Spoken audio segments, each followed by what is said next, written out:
July 22, 2019 GSLV Mark 3 அப்படின்ற ராக்கெட்ல இருந்து நம்ம சந்திரயான் 2 அப்படின்ற ஒரு விண்கலத்தை லான்ச் பண்ணோம். இந்த சந்திரயான் 2 மிஷனுக்கும் சந்திரயான் 1 மிஷனுக்கும் என்ன டிஃபரன்ஸ் அப்படின்றத ஃபர்ஸ்ட் நம்ம புரிஞ்சுக்கலாம். சந்திரயான் 1 மிஷனோட ஒரே ஒரு இலக்கு என்ன அப்படின்னா ஆர்பிட்டரை வந்து லூனார் ஆர்பிட்ல வந்து லான்ச் பண்ண வேண்டியது. ஆமா, இந்த ஆர்பிட்டரோட வேலை என்ன அப்படின்னு நீங்க கேட்டீங்க அப்படின்னா இந்த ஆர்பிட்டரோட வேலை நிலவோட சுற்றுவட்ட பாதையை சுத்தி வந்து இன்ஃபர்மேஷனை கலெக்ட் பண்ண வேண்டியது. ஆனா இந்த சந்திரயான் 2 மிஷன் பாத்தீங்க அப்படின்னா இந்த ஆர்பிட்டரோட சேர்த்து லேண்டர் அண்ட் ரோவர் அப்படின்னு சொல்லிட்டு 2 எக்ஸ்ட்ரா காம்போனன்ட்ஸும் இருக்கு. அப்படின்னா என்ன அப்படின்னு பார்க்கும்போது நம்ம இந்த நிலவுல இருந்து ரொம்ப தூரத்துல இருந்து இன்ஃபர்மேஷன் கலெக்ட் பண்ணதோட சேர்த்து இந்த நிலவுலயே லேண்ட் ஆகி இன்ஃபர்மேஷன் கலெக்ட் பண்ணணும்னு செயல்பட்டது தான் இந்த சந்திரயான் 2 மிஷன் அப்படின்னு சொல்லலாம். இந்த லேண்டரோட வேலை என்ன அப்படின்னா இந்த மூனோட சர்ஃபேஸ்ல ஒரு சாஃப்ட் லேண்டிங் கொடுக்க வேண்டியது. அப்படி சாஃப்ட் லேண்டிங் கொடுக்கப்பட்ட அந்த லேண்டர்ல இருந்து வெளியே வரக்கூடியது தான் இந்த ரோவர். இந்த ரோவர் என்ன அப்படின்னு பார்த்தீங்கன்னா அது வந்து ஒரு 6 வீல்டு ரோபோட்டிக் மிஷின்னே சொல்லலாம். இந்த 6 வீல்டு ரோபோட்டிக் மிஷின் என்ன பண்ணும் அப்படின்னு பார்க்கும்போது மூனோட சர்ஃபேஸை மேனுவலா டிராவல் பண்ணி நிறைய இன்ஃபர்மேஷன்ஸை கலெக்ட் பண்ணும். இந்த லேண்டருக்கு வந்து ஒரு பேரும் வச்சிருக்காங்க, விக்ரம் அப்படின்னு சொல்லிட்டு. இது யாரோட நினைவா வச்சது அப்படின்னு பார்த்தீங்கன்னா விக்ரம் சாராபாய் அப்படின்ற ஒரு முக்கியமான சயின்டிஸ்டோட நினைவா தான் இது வைக்கப்பட்டது. நெக்ஸ்ட் இந்த ரோவருக்கு என்ன பேரு அப்படின்னு பார்த்தீங்கன்னா பிரக்யான் அப்படின்னு சொல்லுவாங்க. பிரக்யான் அப்படின்னா விஸ்டம் அப்படின்னு அர்த்தம் சான்ஸ்கிரிட்ல.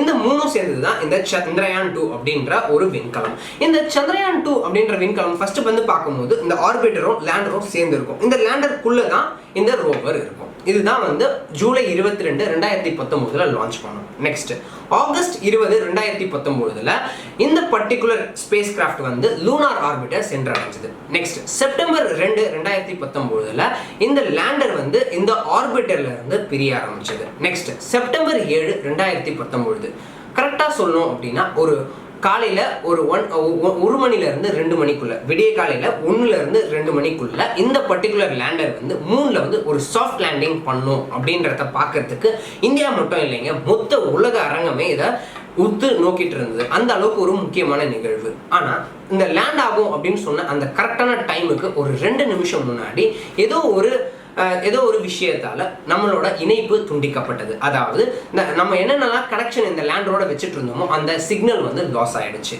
அப்படி அந்த பர்டிகுலர் டைம்ல என்ன நடந்தது, இந்த கனெக்ஷன் எதனால லாஸ் ஆச்சு, நம்ம இப்போ அந்த லேண்டரோட நிலை என்ன அப்படின்ற அந்த ஃபர்ஸ்ட் கொஸ்டினையும், ரெண்டாவது இந்த ஒரு பின்னடைவுக்கு பின்னாடி நமக்கு இருக்கக்கூடிய ஒரு என்ன சொல்றது ஒரு இன்டைரக்டான வெற்றி என்ன அப்படின்றதையும், மூணாவது இந்த பர்டிகுலர் தருணத்துல ஒவ்வொரு இந்தியரும் செய்ய வேண்டிய அந்த விஷயத்தை பத்தியும், இந்த 3 கேள்விகளுக்குமே உங்களுக்கு ஒரு தெளிவான பதில் இந்த பர்டிகுலர் காணொலியை பார்த்து முடிக்கும் போது உங்களுக்கு கிடைக்கும்.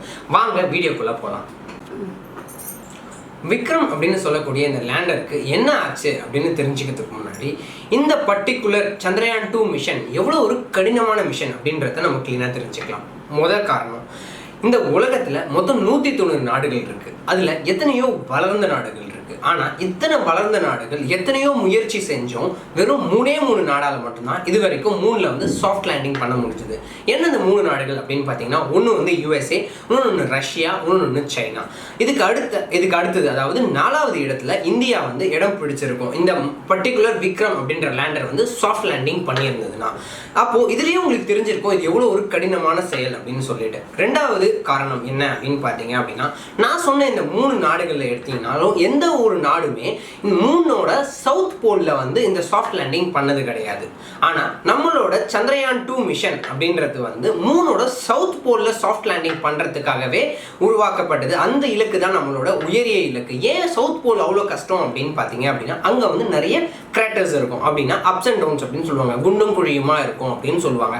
அதனால அந்த இடத்துல சாஃப்ட் லேண்டிங் பண்றது இன்னமும் ரொம்ப கஷ்டமான ஒரு செயல் தான். அதுவே நம்மளோட இலக்கா வச்சிருக்கோம் அப்படின்றதையும் நம்ம யோசிக்கணும். 3வது காரணம் என்ன அப்படின்னு பாத்தீங்க அப்படின்னா, இந்த ஆர்பிட்டர்ல இருந்து லேண்டர் வந்து பிரிஞ்சு அது பர்டிகுலர் இடத்துல வந்து சாஃப்ட் லேண்டிங் பண்றதுக்கு வந்து எந்தவித ஆப்ரேஷனல் கண்ட்ரோலும் நம்ம கிரவுண்ட் பேஸ்ல இருந்து நம்ம வச்சிருக்க போறது இல்லை.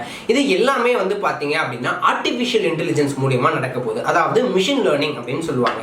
இதுக்கு நிறைய அல்காரிதம்ஸும் சாஃப்ட்வேர்ஸும் அதுலயே வந்து ப்ரீலோட் பண்ணி வச்சிருப்போம்.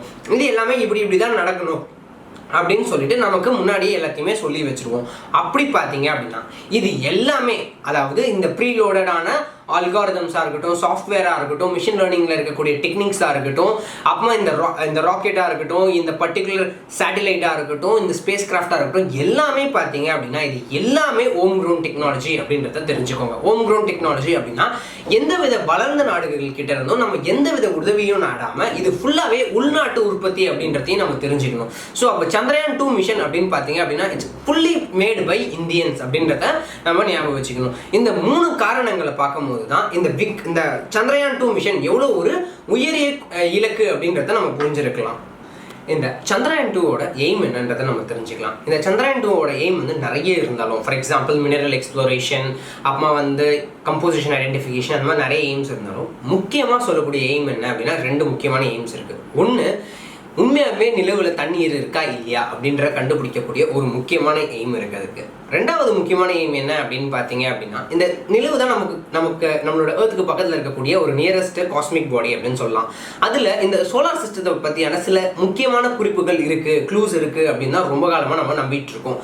அதை வந்து இந்த ரோவர் வந்து கண்டுபிடிக்கும் அப்படின்றத தான் நம்ம நம்புகிறோம். இந்த 2 தான் இந்த சந்திரயான் 2ஓட எய்ம். நெக்ஸ்ட், இந்த சாஃப்ட் லேண்டிங் அதுக்கு பின்னாடி இருக்கக்கூடிய சயின்ஸ் என்னன்றதை நம்ம ஃபர்ஸ்ட் பார்த்துடலாம். நான் உங்களுக்கு முன்னாடியே சொல்லிட்டேன், இந்த லேண்டர் வந்து ஆர்பிட்டரில் வந்து பிரிஞ்சு மூனோட சர்ஃபேஸில் வந்து சாஃப்ட் லேண்ட் ஆகும் அப்படின்னு சொல்லிட்டு. அப்படி சாஃப்ட் லேண்ட் ஆகணும் அப்படின்னா அதுக்கு பின்னாடி இருக்க சயின்ஸ் என்னன்னு நம்ம ஃபர்ஸ்ட் புரிஞ்சுக்கலாம். சிம்பிளாக எடுத்துக்குவோமே, மூணுக்கு பதிலாக வீனஸோ இல்லை மார்ஸோ எடுத்துக்கலாம், இல்லை நம்ம எர்த் கூட எடுத்துக்கலாமே. இந்த பர்டிகுலர் பிளானெட்ல வந்து நீங்கள் எதனா ஒரு ஆப்ஜெக்டை வந்து லேண்ட் பண்ணோம் அப்படின்னா நம்ம பேராஷூட் யூஸ் பண்ணலாம். பேராஷூட் மூலிமா நம்ம வந்து அந்த பர்டிகுலர் ஆப்ஜெக்டை வந்து அந்த பர்டிகுலர் பிளானட்டோட சர்ஃபேஸில் வந்து நம்மளால் லேண்ட் பண்ண முடியும். ஆனால் இதே விஷயத்தை வந்து நம்மளால் மூணில் பண்ண முடியாது. ஏன் அப்படின்னு பார்க்கும்போது வீனஸ்லையோ மார்ஸ்லையோ எர்த்லையோ வந்து பார்க்கும்போது ஒரு சப்ஸ்டான்ஷியல் அட்மாஸ்பியர் இருக்குது. ஆனால் மூணில் வந்து எந்தவித அட்மாஸ்பியரும் இல்லை. அதனால் நம்மளால் எந்தவித அட்மாஸ்பியரும் இல்லைன்னு சொல்ல முடியாது. ஒரு லிட்டில் அமௌண்ட் ஆஃப் அட்மாஸ்பியர் இருக்குது. பட் ஆனால் அந்த லிட்டில் அமௌண்ட் ஆஃப் அட்மாஸ்பியர் அதுக்கு பத்தாது. ஸோ அதனால் நம்ம பேராஷூட்டால் நம்மளால் வந்து ஆப்ஜெக்டை வந்து சாஃப்ட் லேண்ட் மூணில் பண்ண முடியாது. இதுதான் ஒரு ரீசன். அதனால தான் நம்ம பேராஷூட் யூஸ் பண்ண முடியல. சரி, அப்போ எப்படி தான் உண்மையாகவே வந்து சாஃப்ட் லேண்ட் பண்ணுறது மூணில் அப்படின்னு பார்த்தீங்க அப்படின்னா ரெட்ரோ ராக்கெட் நம்ம யூஸ் பண்ணோம்.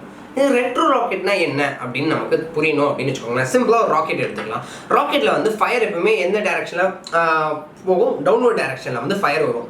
இப்படி வர ஃபயர் வந்து ராக்கெட் வந்து அப்வர்ட் டைரக்ஷனில் கொண்டு போகும். எப்பவுமே அதான் நம்ம டிவிலையும் எல்லா இடத்துலையும் நம்ம பார்த்துருப்போம்.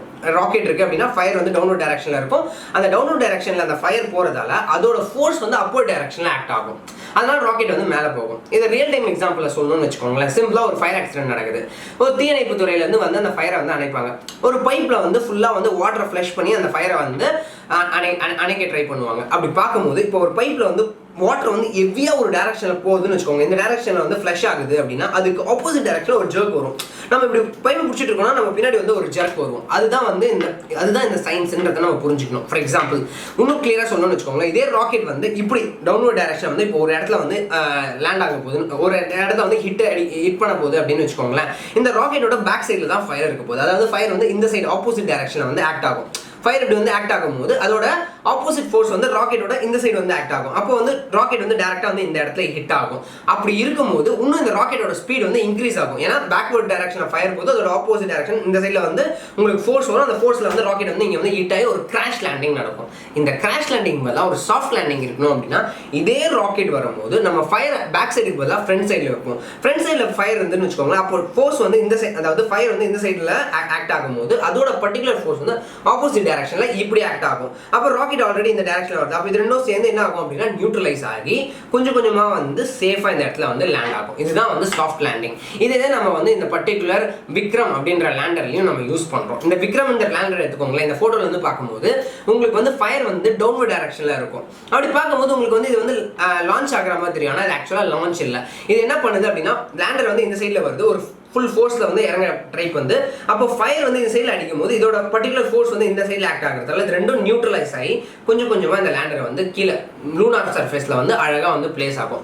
இதுதான் இந்த பர்டிகுலர் சாஃப்ட் லேண்டிங்க்கு பின்னாடி இருக்க சயின்ஸ். இதுதான் வந்து ரெட்ரோ ராக்கெட் அப்படின்னு சொல்லுவாங்க. இப்போ நெக்ஸ்ட் வந்து நம்ம இஸ்ரோவோட சேர்மன் டாக்டர் சிவம் என்ன சொல்றாரு அப்படின்னு பார்ப்போம். 15 minutes terror அப்படின்னு சொல்லிட்டு அவர் ஒன்று சொல்றாரு. இது என்ன 15 minutes terror அப்படின்றத நம்ம புரிஞ்சுக்கிட்டோம் அப்படின்னா இந்த உண்மையாலுமே இந்த விக்ரம் லேண்டருக்கு என்ன ஆச்சுன்றதை நம்ம கிளீனாக புரிஞ்சுக்கலாம். 15 minutes terror அப்படின்னா என்ன அப்படின்னா ஃபர்ஸ்ட் வந்து நம்மளோட நான் சொன்ன மாதிரி ஜூலை 22 2019 வந்து இந்த ராக்கெட் வந்து சந்திரயான் 2 அப்படின்ற ஸ்பேஸ் கிராஃப்டை வந்து லான்ச் பண்ணுது. அதுக்கு அடுத்தது வந்து இது வந்து நிறைய மேனுவர்ஸ், அதாவது நிறைய எலிப்டிக்கல் பாத்ஸ் போட்டு தான் மூனோட ஆர்பிட்டை வந்து அடையும். ஆனால் இதில் நம்ம இது வரைக்கும் எந்த வித பிரச்சனையும் வராது. ஏன் அப்படின்னு பார்த்தீங்கன்னா 2008 நம்ம வந்து சந்திரயான் 1 லூனார் ஆர்பிட்டில் பிளேஸ் பண்ணிட்டோம். ஸோ அதனால் ஆப்வியஸாக அதில் எந்த வித பிரச்சனையும் போகிறதில்ல. அதனால தான் ஆர்பிட்டர் வரைக்கும் எந்த வித பிரச்சனையும் இருக்க போகிறதில்ல. இப்போ அந்த ஆர்பிட்டர்ல இருந்து லேண்டர் செப்பரேட் ஆகி அந்த லேண்டர் வந்து மூணில் வந்து சாஃப்ட் லேண்டிங் பண்ண போகுது. இதுதான் செகண்ட் பார்ட்.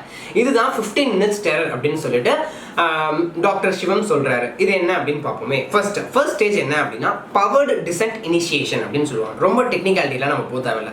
சிம்பிளா சொல்லணும் அப்படின்னா இது என்ன அப்படின்னா இப்போதைக்கு வந்து லேண்டர் வந்து மூனோட சர்ஃபேஸ்ல இருந்து 30 கிலோமீட்டர்ஸ் அபவ்ல வந்து பறந்துட்டு இருக்கும். அந்த 30 கிலோமீட்டர்ஸ்ல இருந்து 7.5 கிலோமீட்டர்ஸ் வரைக்கும் அந்த ஹைட் வந்து கொஞ்சம் கொஞ்சமா குறைய ஆரம்பிக்கும் இந்த ஃபர்ஸ்ட். செகண்ட் ஸ்டேஜ் என்ன அப்படின்னு பார்த்தீங்க அப்படின்னா டெரைன் ரெகக்னிஷன் நேவிகேஷன் அப்படின்னு சொல்லுவாங்க. சிம்பிளாக சொல்லணும் அப்படின்னா இதை வந்து பிரேக் ஸ்டேஜ் ஃபேஸ் அப்படின்னு சொல்லுவாங்க. அதாவது ரொம்ப ஸ்பீடாக மூவ் ஆகிட்டு இருக்க அந்த லேண்டரை வந்து ஸ்லோ பண்ணுறது தான் இந்த ஃபேஸ் அப்படின்னு சொல்லுவாங்க. அதாவது சிம்பிளாக பிரேக் போடுறது அப்படின்னு சொல்லுவாங்க. இது வந்து ஆல்மோஸ்ட் 560 570 km/h ஸ்பீடில் வந்துட்டு இருக்கா. இப்போ இதுக்கு வந்து நான் உங்களுக்கு முன்னாடி ஒரு சயின்ஸ் எக்ஸ்பிளைன் பண்ண பார்த்தீங்களா, எப்படி வந்து பர்டிகுலர் சாஃப்ட் லேண்டிங் பண்ணுறதுக்காக ஃபயரை வந்து நம்ம ஆப்போசிட் டைரக்ஷனில் வந்து ஃபயர் பண்ணுவோம் அப்படின்னு சொல்லிட்டு அதே மாதிரி தான் இந்த பர்டிகுலர் லேண்டர் இப்படி மூவ் ஆகிட்டு இருக்கும்போது இந்த டவுன்வர்ட்ஸ் டைரக்ஷன் வந்து ஃபயர் வந்து இந்த சைட் டைரக்ஷனில் வந்து ஃபயர் வந்து ஆக்ட் ஆகும். அப்போ அதோட ஃபோர்ஸ் எந்த டைரக்ஷன் ஆக்ட் ஆகும், ஆப்போசிட் டைரக்ஷன் ஆக்ட் ஆகும்.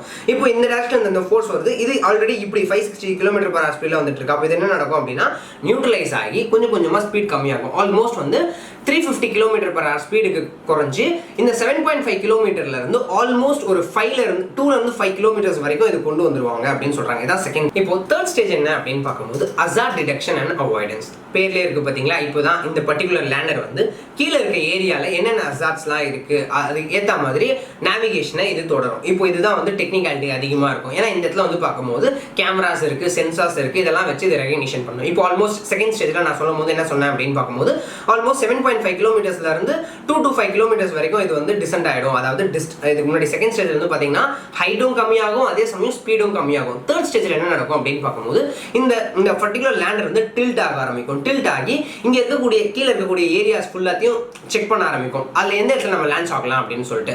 ஃபோர்த் ஸ்டேஜ் என்ன அப்படின்னு பார்த்தீங்கன்னா அப்ரோச் ஃபேஸ் அப்படின்னு சொல்லுவாங்க. இது என்னன்னா ஆல்மோஸ்ட் 400 மீட்டர்ஸ் வரைக்கும் வந்துட்டோம். நம்ம வந்து நேவிகேட் பண்ணி எந்த இடத்துல வந்து லேண்ட் ஆகலாம், எந்த இடத்துல வந்து கிரேட்டர்ஸ் அதிகமாக இருக்குது, எந்த இடத்துல நம்மளால கரெக்டாக லேண்ட் ஆக முடியும் அப்படின்னு பார்க்கணும். ஏன்னா இந்த பர்டிகுலர் லேண்டர் வந்து ஏதோ ஒரு கிரேட்டரோட பகுதியில் வந்து லேண்ட் ஆயிடுச்சு அப்படின்னா ஒரு அதாவது என்ன சொல்றது ஒரு டில்ட் ஆக ஆரம்பிச்சிடும். அதனால நமக்கு கரெக்டாக வந்து உள்ள இருக்க ரோவர் வந்து வெளியில வரதுக்கு கஷ்டமா இருக்கும். ஸோ அதனால என்ன பண்ணும் அப்படின்னா ரெகக்னிஷன் பண்ணும். இந்த ஃபோர்த் ஃபேஸ் என்ன பண்ணும் அப்படின்னா இன்னும் கீழே வந்து ஒரு 100 மீட்டர்ல இருந்து 10 மீட்டர்ஸ் வரைக்கும் வந்து 10 மீட்டர்ஸ்ல இருந்து ஃபுல்லா இன்னும் ரெகக்னிஷன் பண்ணி இன்னொரு தடவை எல்லாத்தையும் செக் பண்ணிட்டு ஃபைனலா வந்து இந்த லேண்டரை வந்து லேண்ட் பண்ணும்.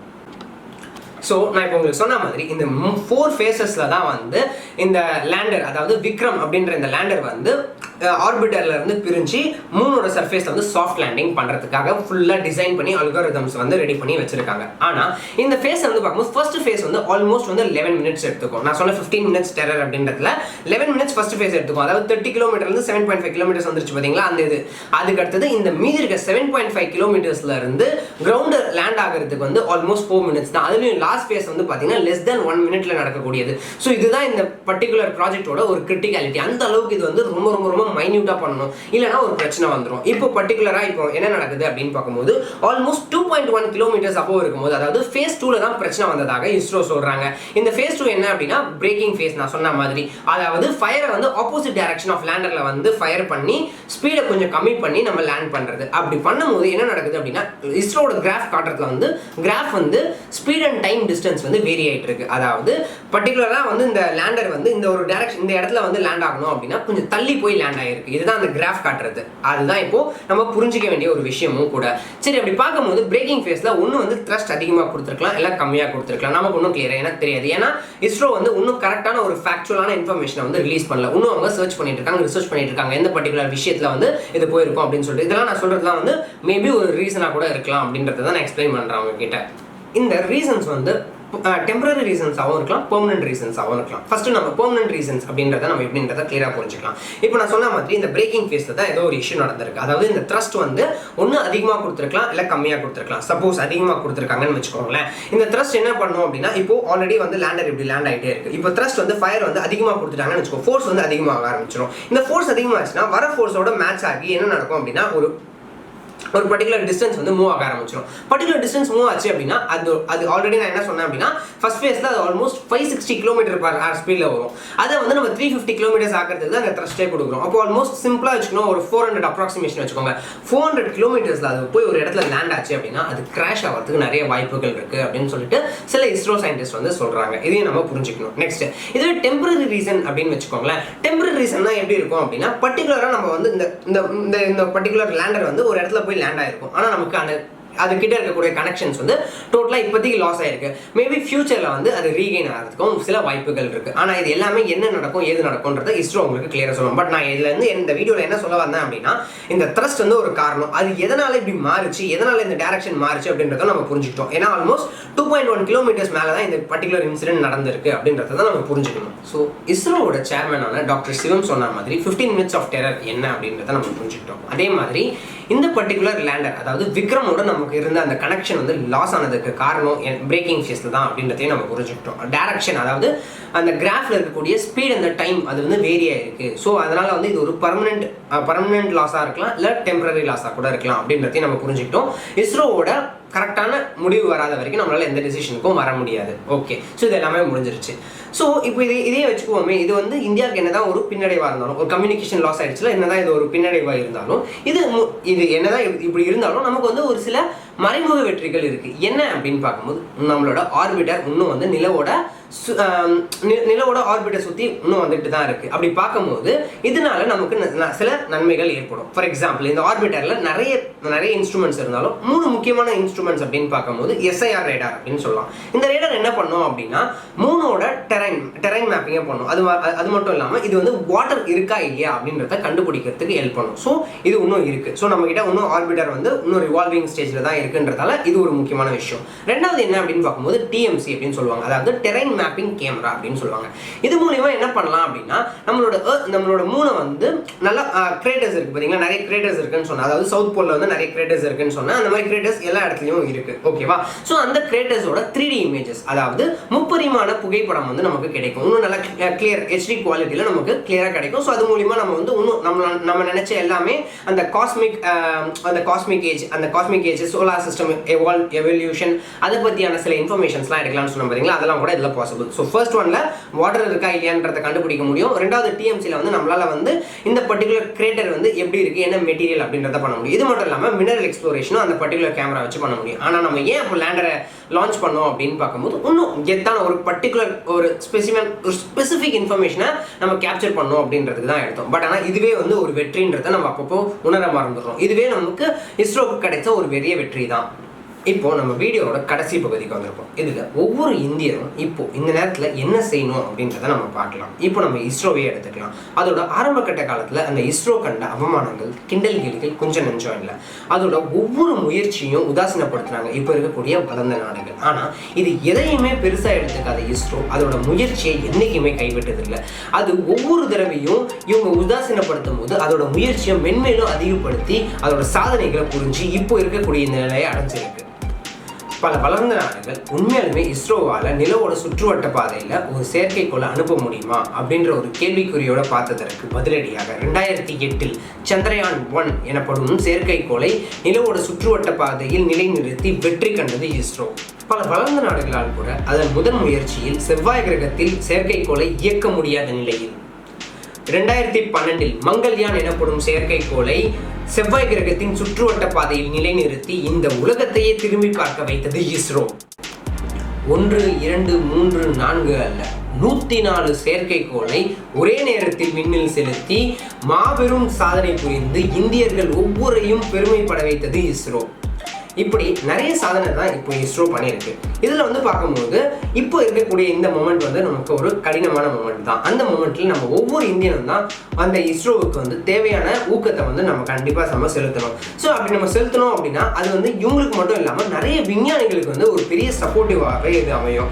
ஏன்னா இவங்கெல்லாம் வந்து USA, ரஷ்யா அப்படின்ற நாட்டிலலாம் வந்து நிறைய பேக்கேஜஸ், பெரிய பெரிய பேக்கேஜஸ் கொடுத்தாலும் அதெல்லாம் வேணாம், நான் என் தாய்நாட்டுக்கு தான் உழைப்பேன் அப்படின்னு சொல்லிட்டு அங்கே உழைக்கிற நிறைய விஞ்ஞானிகள் அங்கே இருக்கிறார்கள். அது மட்டும் இல்லாமல் இந்த பர்டிகுலர் முயற்சியை நம்ம எடுத்தோம் அப்படின்னா இது ஒரு சாதா முயற்சி அல்ல. இது வரைக்கும் எந்த ஒரு வளர்ந்த நாடுகள் கூட எடுக்காத ஒரு முயற்சியை எடுத்து தான் நம்ம ஒரு பர்டிகுலர் பின்னடைவை சந்திச்சிருக்கோம். ஆனால் இதை வந்து நம்ம ஒரு பெருசாக எடுத்துக்காம #proud of ISRO அப்படின்னு போட்டு இஸ்ரோவுக்கும் நம்ம இன்னும் நிறைய ஆதரவு தெரிவித்து இஸ்ரோ வந்து இப்போ இந்த பர்டிகுலர் நிமிடத்தில் பின்னடைவை சந்திச்ச இந்த இஸ்ரோ ஒரு பெரிய சாதனை புரியணும். நம்ம நிலவை தொடும் அந்த முயற்சி கைவிடப்படக்கூடாது. இது வெறும் நிரந்தரம் அல்ல, இது ஒரு சின்ன ஒரு பின்னடைவு தான், நம்ம ஒரு பெரிய சாதனையை அடைவோம் அப்படின்னு சொல்லி ஜெய்ஹிந்த் சொல்லி இந்த வீடியோவை முடிக்கிறேன்.